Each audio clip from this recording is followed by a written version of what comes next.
Doctor Alejandro Gaviria, bienvenido a Pereira. Muchas Cuéntenos gracias. de ese conversatorio que va a tener hoy acá en Pereira con Alejandro García, denominado ¿Cómo innovar desde el centro? Va a ser un conversatorio político que va a tocar un tema que quienes hemos habitado esa parte del espectro político, el centro, es fundamental. Y es, el centro político parece tener las capacidades para gobernar, pero en el ambiente político polarizado hoy en día parece estar perdiendo espacio electoral. Entonces, para hacer eso, ¿qué tiene que tener el centro político? ¿Cómo el centro puede emocionar? ¿Cómo el centro puede conectarse con las emociones políticas fundamentales? ¿Es eso posible? Que es una pregunta que me llama la atención. Viniendo yo como vengo del mundo académico, teniendo una forma de entender la política un poco basada en la razón, las políticas públicas, es eso. ¿Qué habilidades o qué características o atributos políticos tiene que tener el centro? Bueno, ¿y qué nos puede adelantar justamente eso? ¿Qué características puede tener el centro para evitar esa polarización, que era algo que estábamos conversando ahora con nuestros compañeros de redacción, izquierda, derecha y el centro? Yo he tenido como esta visión desde que era rector de la Universidad de los Andes, que nosotros estamos entrando en una época distinta. Me gusta llamarla a veces una época de locura, donde suele pasar lo siguiente.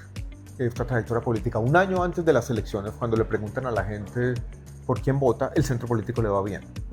Pero cuando comienza el fragor electoral, esto tiende a polarizarse y el centro político pierde espacio. Y no se refleja en las urnas. Exacto. Pero yo creo como lo siguiente, yo creo que esta oportunidad en el año 2026 hay una oportunidad para el centro. O sea, esa es la hora, el momento político del centro. Puede serlo. En el 2022, cuando yo entro a la campaña, yo me di cuenta muy rápidamente que pasara lo que pasara, iba a ser muy difícil para el centro político. Y pasó todo lo que pasó y la gente le echa la culpa a la coalición Centro Esperanza, la falta de llegar a un acuerdo allí. Pero yo creo que había algo que estaba pasando más profundo, más esencial, y era que la gente quería el cambio a secas y el centro político no representaba eso, porque el centro político siempre ha representado el cambio tranquilo, moderado, la búsqueda de consensos, la búsqueda de unidad, y eso no era lo que quería la gente. Yo creo que esta vez, después del gobierno Petro, de un poco esta retórica altisonante de todos los días, esta dramatización excesiva de la política, esta pérdida de confianza en las instituciones, esta locura, porque lo que estamos viviendo, en mi opinión, es una locura.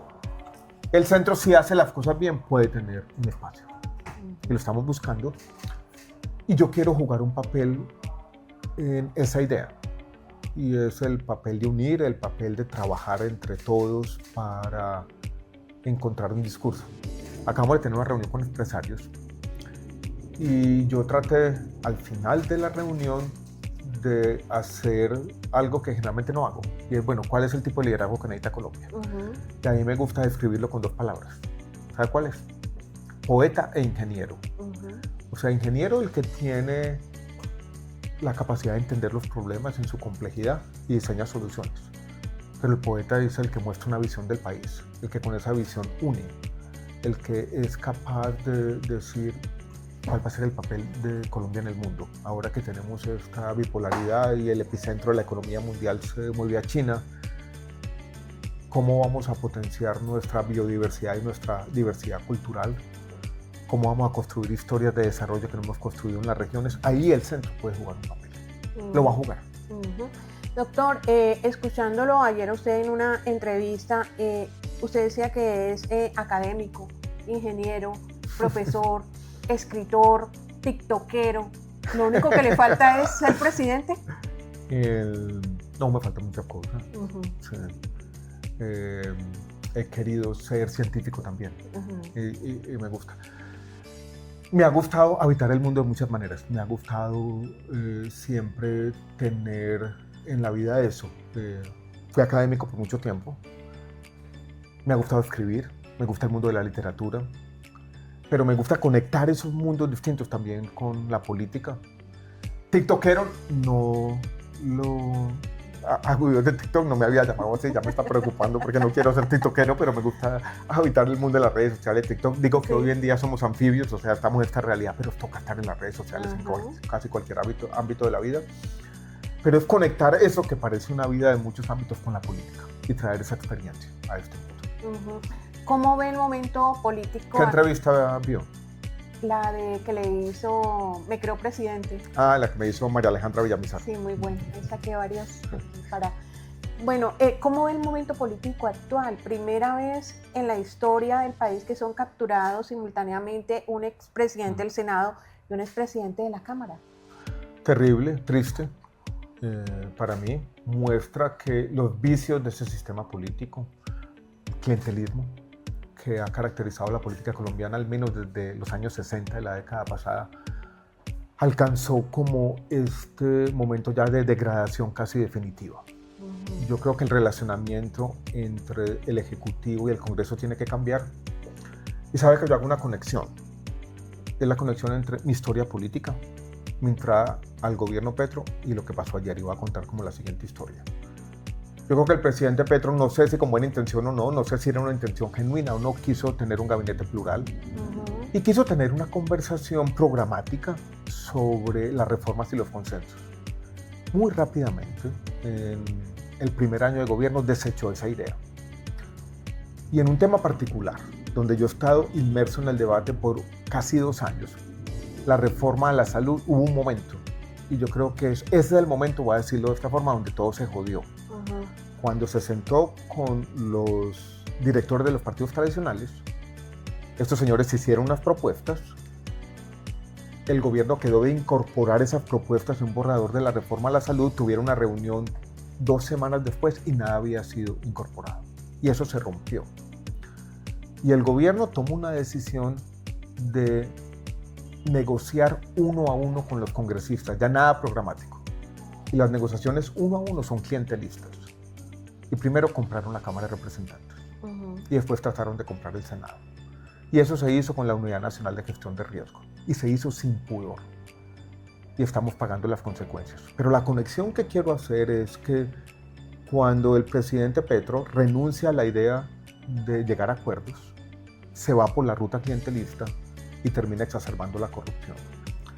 Y si a eso le sumamos un montón de historias que están surgiendo en un círculo cercano al presidente de corrupción, lo que está pasando por ejemplo con Ecopetrol y las denuncias que me parece muy preocupante, y más allá, tenemos la verdad, un fracaso del sistema político colombiano, que es paradójico porque se da en el gobierno que dijo que iba a cambiar las costumbres políticas. Y el discurso del presidente Petro en campaña era: tenemos que acabar con lo que llamaba el régimen de corrupción. ¿Quién iba a imaginarse casi 3 años después que el régimen de corrupción no se iba a acabar, sino que incluso iba a seguir creciendo? O sea, que en sus defectos y problemas más exorbitantes durante este gobierno que lo iba a acabar, han crecido. Y eso es trágico. En parte por eso yo estoy aquí. Porque es que el centro político también es una resistencia contra eso. Es creer en el voto de opinión, creer que uno puede tener un relacionamiento político. Yo en esto tampoco me gusta el moralismo excesivo. O sea, la política también se hace con política, pero la clave está en el relacionamiento. Yo fui 6 años ministro de Salud, tuve muchas conversaciones con políticos, nadie jamás me hizo una mala propuesta. Pero yo desde el comienzo decía, sí, un proyecto regional, miremoslo bien. Pero aquí no vamos a tener formas de clientelismo y no venga a pedirme que esta dirección del ministerio, que la Supersalud o que el INVIMA. Yo esas conversaciones no las tengo. ¿Es optimista con respecto al futuro del país, para lo que viene para el próximo presidente? Yo creo que en este momento tenemos que ser todos moderadamente optimistas. Hay una frase que decimos los académicos: pesimismo de la razón, optimismo de la voluntad.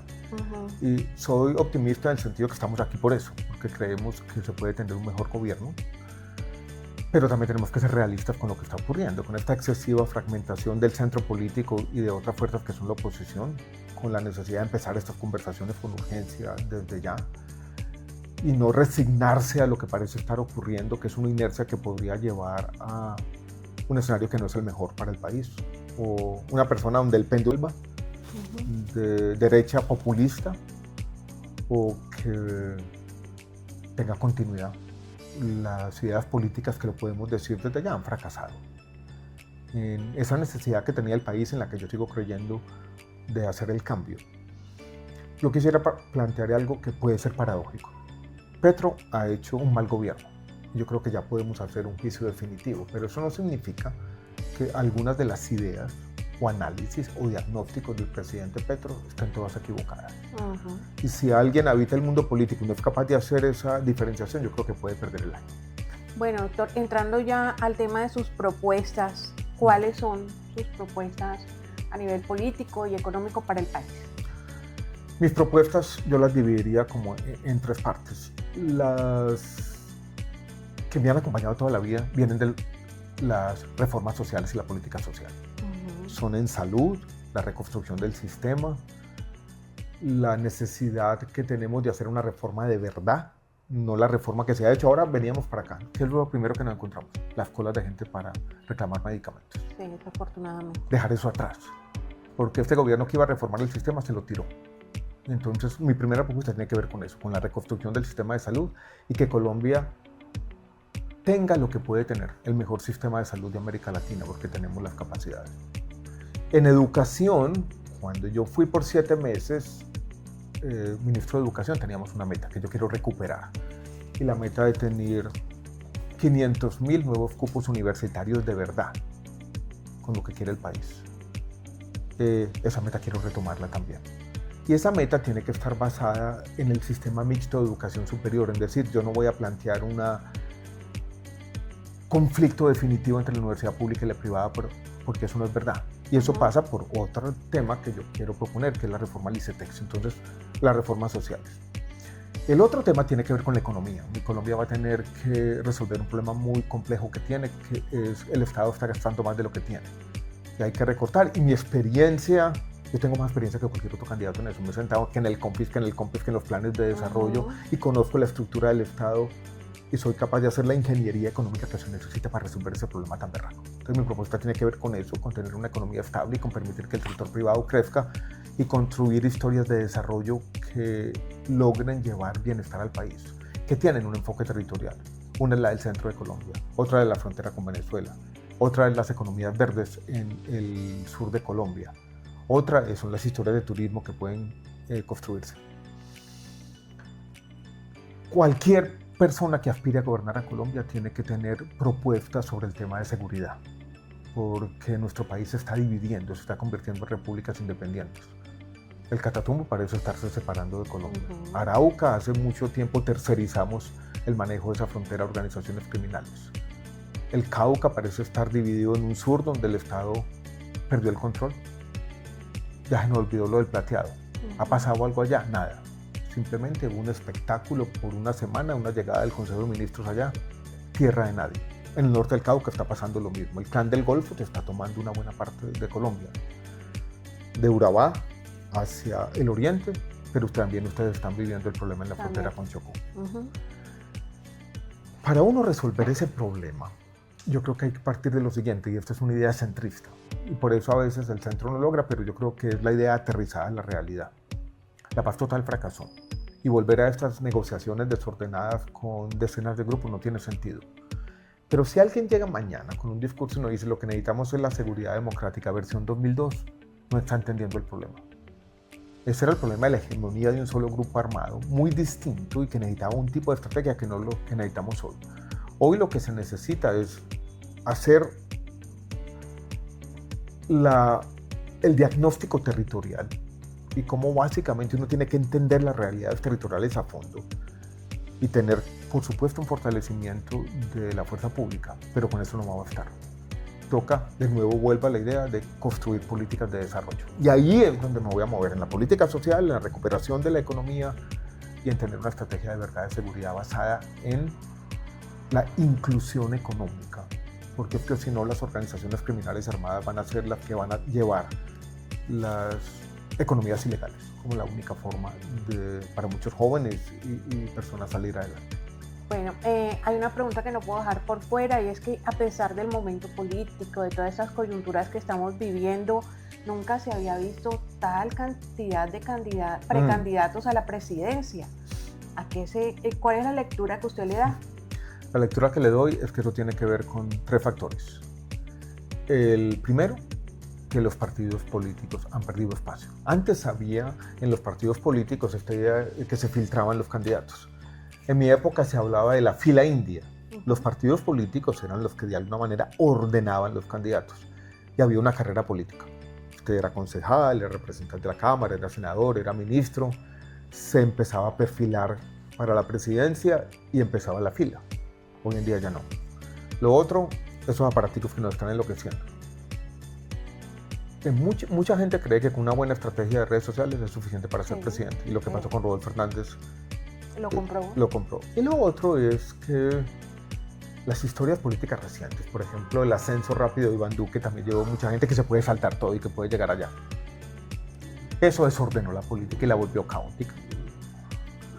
Yo por eso he sido pudoroso y cauteloso. Digo en este momento, antes de tener una historia política consolidada, yo quiero tener estas conversaciones y ser capaz de tener la generosidad. Yo digo, bueno, vamos a unirnos. Y si yo veo que hay otra persona que tiene en ese momento un mayor caudal, una mayor probabilidad, listo, yo me voy por el lado del Senado. Y eso es lo que estamos haciendo aquí. Estas reuniones son exploratorias en ese sentido. En el sentido de que estamos en un mundo que tiene un componente absurdo, creo yo. Lo voy a decir de esta manera. Ser precandidato presidencial te está convirtiendo en una forma de rebusque sofisticado. Y eso no tiene sentido.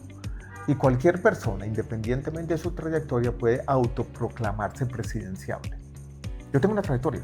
Yo soy presidenciable. O sea, con mi trayectoria, con todo lo que ha ocurrido. Pero estoy dispuesto a entrar en la conversación y vamos a ordenar. Vamos a hacer lo que toca hacer en estos momentos y tenemos 2 o 3 meses para eso. Y ese es el papel que quiero jugar. Bueno, doctor, ¿cuál sería su mensaje final? Mi mensaje final es que el mundo está cambiando. Vivimos una época de locura y yo estoy aquí porque creo, tengo una forma de optimismo. Y la forma de optimismo es que la academia, la razón, la moderación, la búsqueda de consensos, lo que llamamos el centro político, puede tener un espacio en la política colombiana. Y yo quiero apostarle a eso.